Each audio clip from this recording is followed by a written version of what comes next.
No matter how many power sanders you have, and I have them all, but you do occasionally need to hand sand. So I thought I'd show in this simple solution how to make some really easy sanding tools. First, I started with a piece of sandpaper and I sprayed the back of it with adhesive. Then I took a paint stick, stuck it down into the adhesive, trimmed it off a utility knife, and then I repeated the process with a piece of PVC pipe, rolled it across the back of the sandpaper and trimmed it off. And this is what you end up with. For sanding flat surfaces, you've got the paint stick, and then this is the PVC pipe.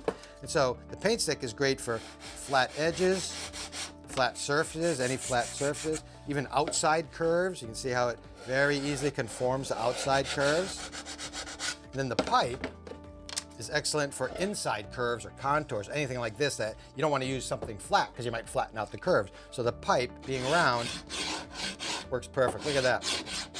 And the great thing about this technique is, of course, PVC pipe comes in many, many different sizes, so I'm sure you'll find one to fit your project. Simple Solutions is brought to you by Titebond, the Pro's Advantage.